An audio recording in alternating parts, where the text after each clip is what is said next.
I should think one of our greatest problems in life must be surely knowing that our minds deteriorate, decline as one grows older, or deteriorate even when one is quite young, being a specialist throughout a certain life and being unaware totally of the whole complex area of life. It must be a great problem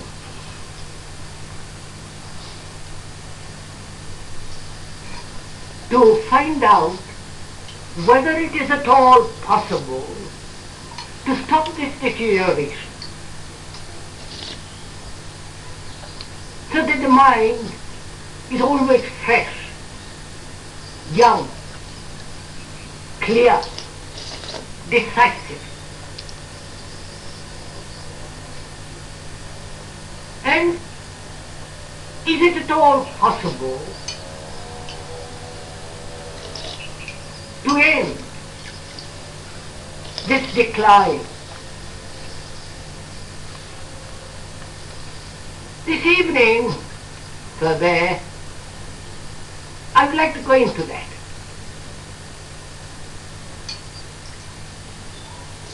Because meditation is freeing the mind from the known.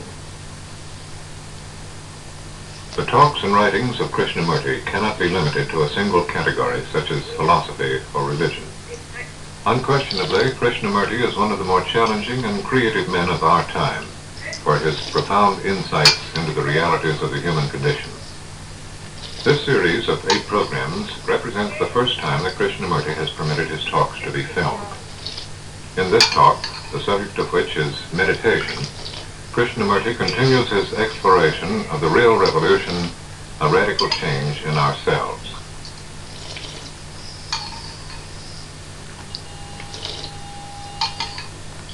The question then arises, is it at all possible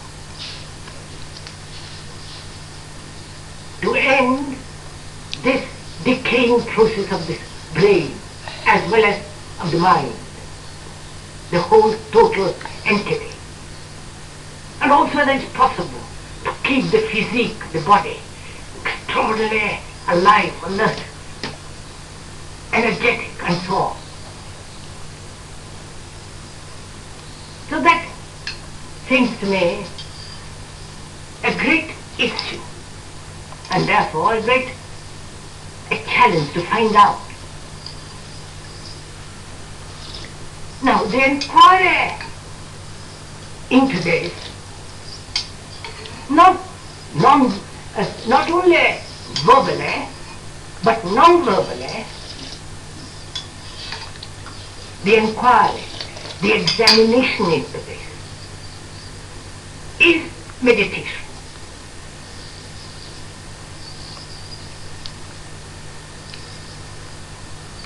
Because that word itself is so misused.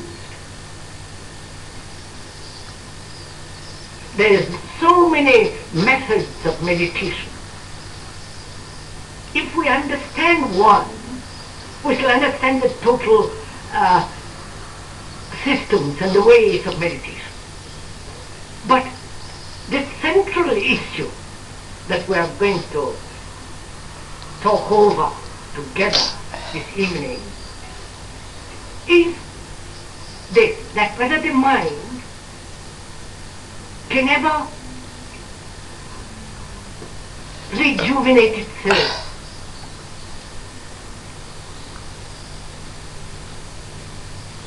Whether it can become fresh, young, unafraid. The fact is that there is deterioration.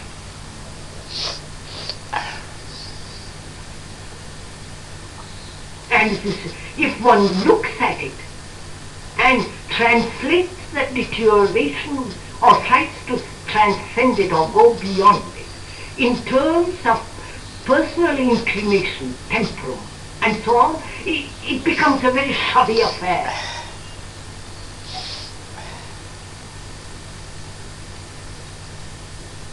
But if one observes it, as you would observe a tree, a sunset, light on the water, the outlines of a blue hill, just to observe it, just to observe the process of what is actually taking place in each one of us. Then we will go together. And if you cannot do this, there will be gaps and we'll not be able to take the road together. Because we are concerned with the whole total process of living. And this total process of living, as one observes, is always creating an image about ourselves, about others.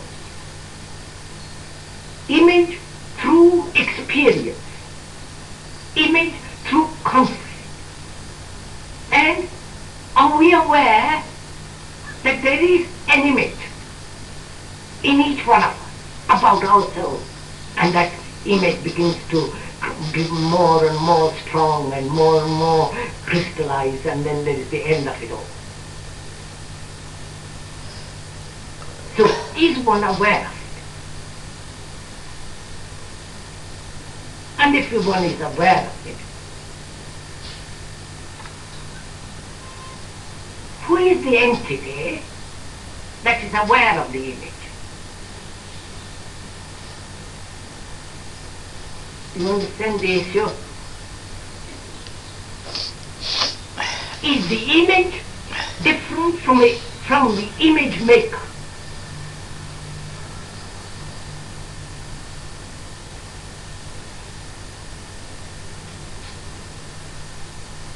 Or the image making and the image are the same? Because unless one understands this factor very clearly, what we are going into will not be clear. You understand? I perceive I have an image about myself. I am this and that, I am a great man or a little man, or my name is known, not known, God, all the verbal structure about oneself and the non-verbal structure about oneself. Conscious or hidden. And I realize that image exists.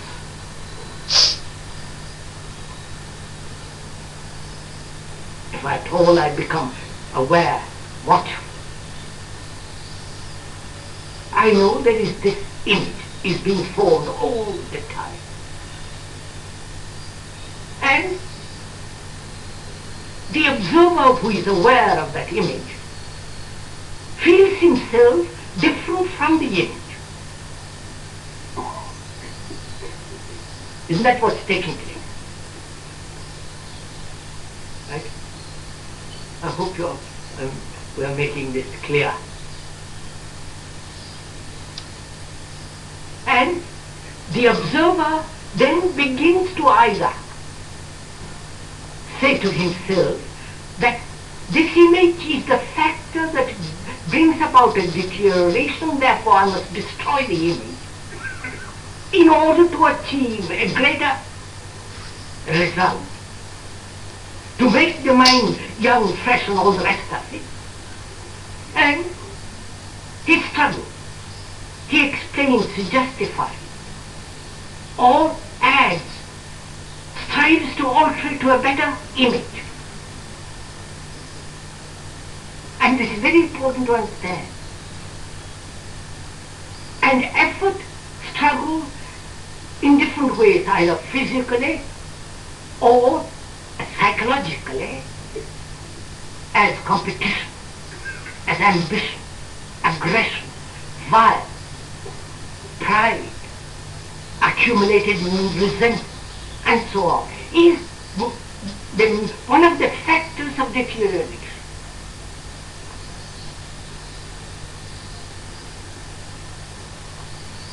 So when one realizes that the observer is the image maker, then our whole process of thinking undergoes a tremendous change.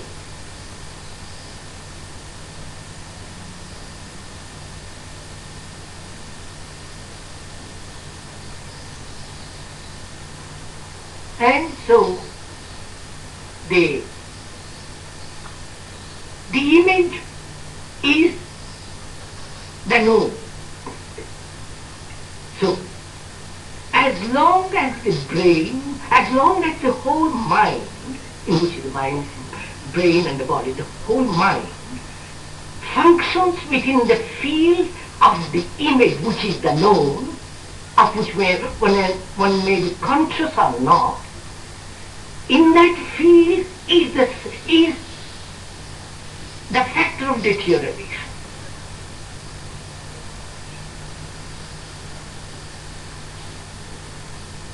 Right?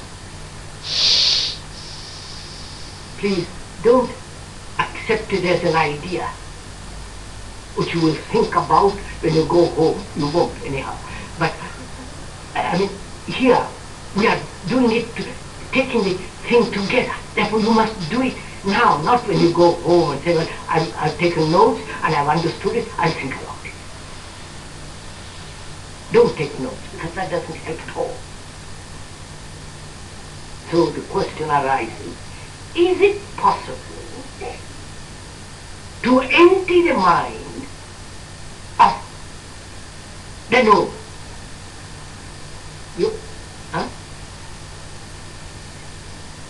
You understand? Am I making myself clear?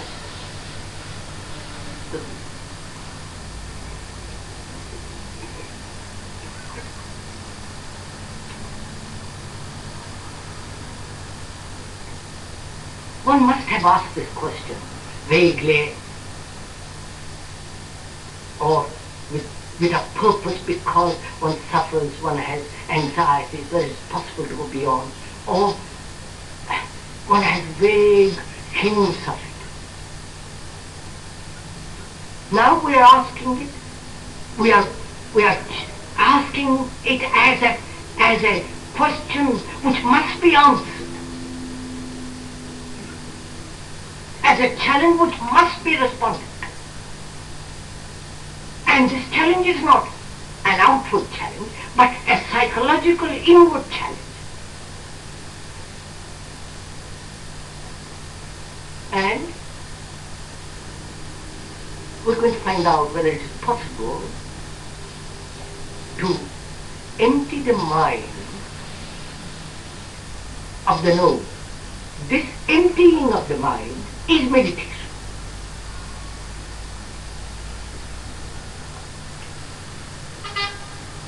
And one must go into this question of meditation and extend it a little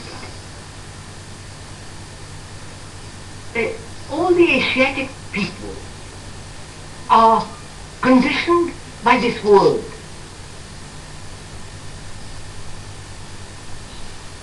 So-called religious, serious people are conditioned by this world.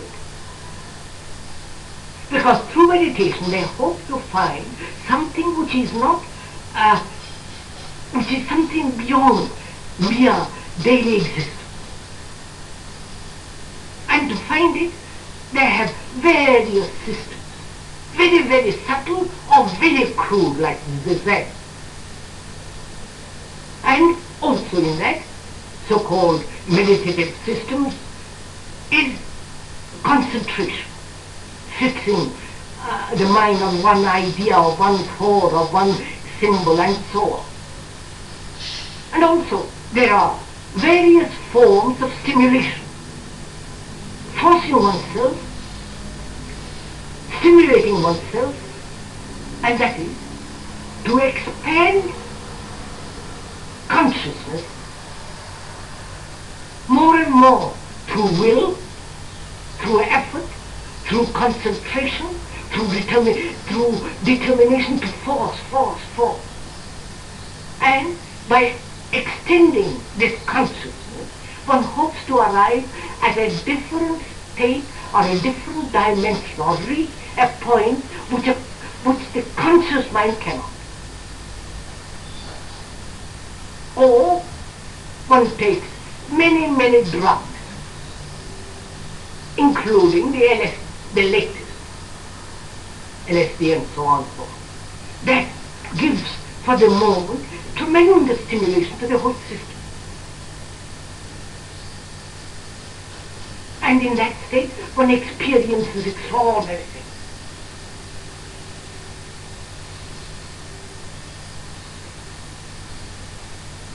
Extraordinary things through stimulation,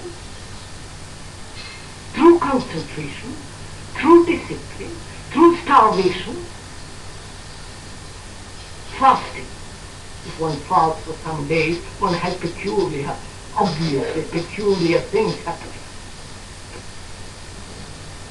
And one takes drugs,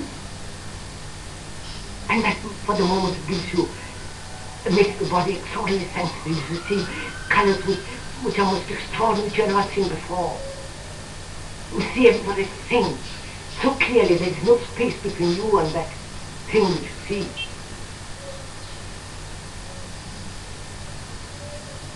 And this goes on in various forms throughout the world. The repetition of words, like in the Catholics, or in those prayers, which all make the mind a little calm, quiet. Obviously, which is a trick. If you keep on repeating, you get so dull. Obviously, you go to sleep and you think that's very quiet mind. But that's not meditation.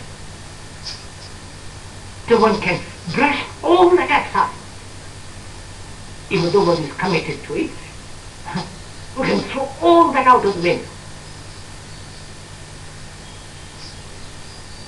And as you are listening, I hope you throw it out. Because we are going to something much deeper than this invention. One can put all that aside. Because the more one practices a discipline, the more the mind becomes dull, mechanized.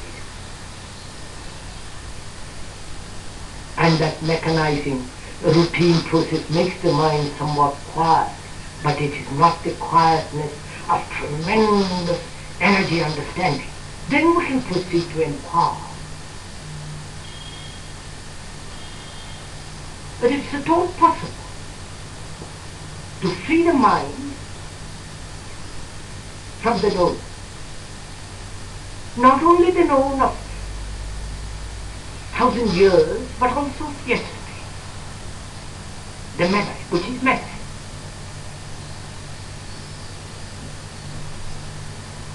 Which doesn't mean that I forget the way to the house that we live in, or technology. That obviously we must have. That's essential, otherwise we can't live. But we are talking of things, something much at a deeper level.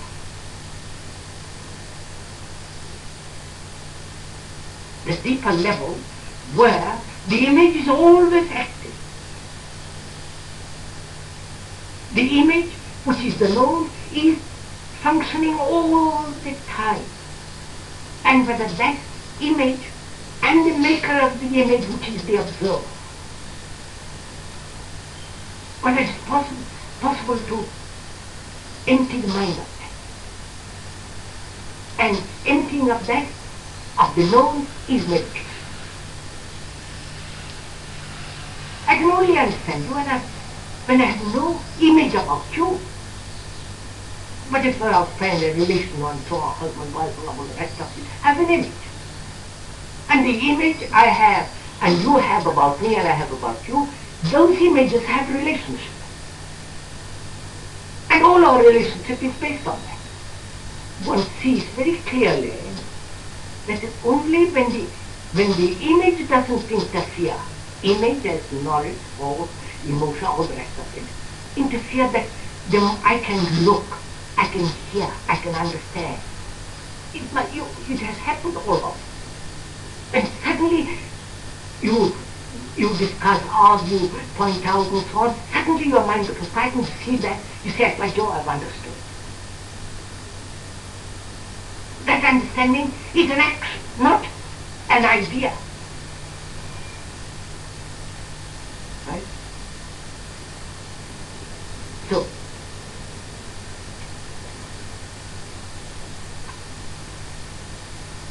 there is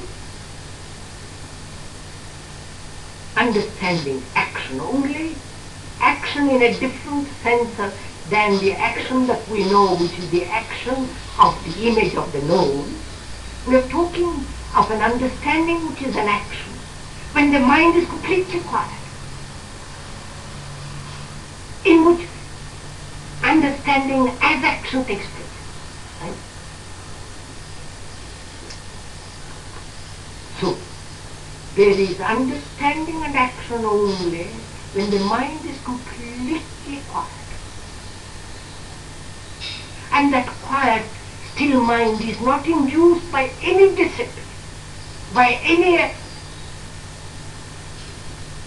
And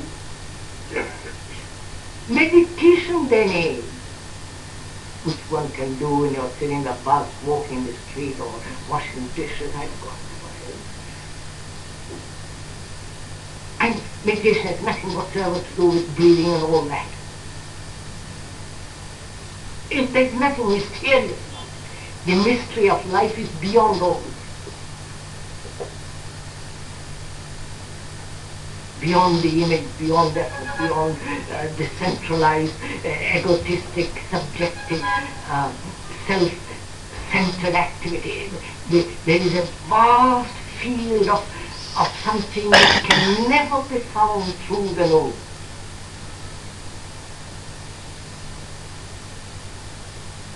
And the emptying of the mind can only take place non-verbally, only when there is no observer as the observed. All this demands tremendous attention, awareness. An awareness which is not concentration, just to observe without choice. I mean, choice takes place only when there's confusion, not when there's clarity.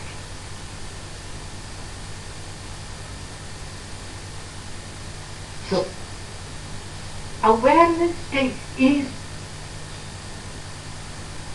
takes place only when there is no choice, or when you are aware of all the conflicting choices, conflicting desires, the strain, just to observe all this movement of contradiction. And knowing that the observer is the observed. And therefore, in that process there is no choice at all, but only watching what is. And that's entirely different from concentration. And that awareness brings a quality of attention.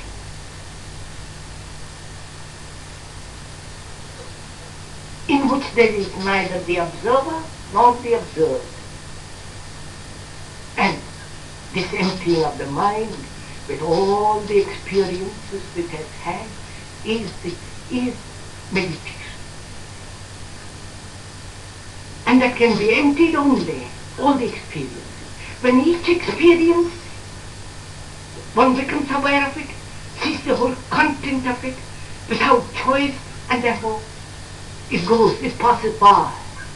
Therefore there is no mark of that experience. as a wound, as something to remember, to recognize and keep.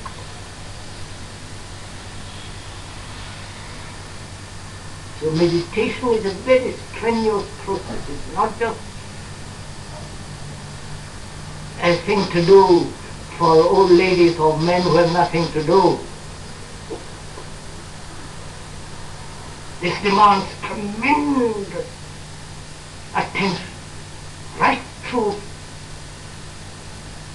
Then you will find for yourself, no, there is no question of experience, there is no finding. Then when the mind is completely quiet, without any form of suggestion, hypnotism or following a method, when the mind is completely quiet, then there is a quality and a different dimension of which thought can never possibly imagine or experience. Then it's beyond all search. There is no seek. A mind that is full of light does not seek. It's only the dull, confused mind that's always seeking and hoping to find. What it finds is the result of its own confusion.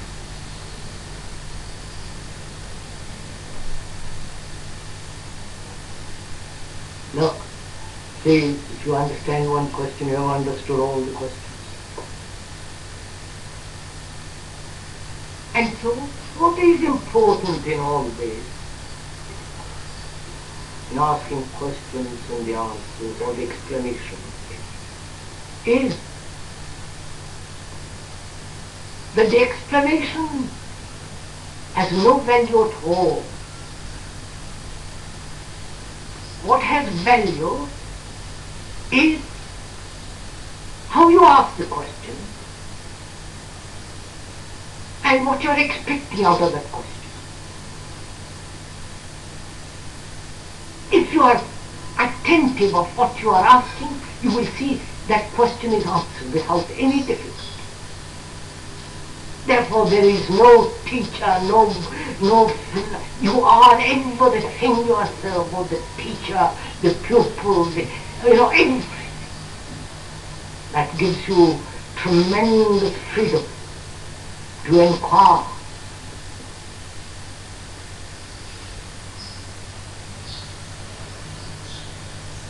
This has been the fourth of 8 programs presenting the talks of Krishnamurti.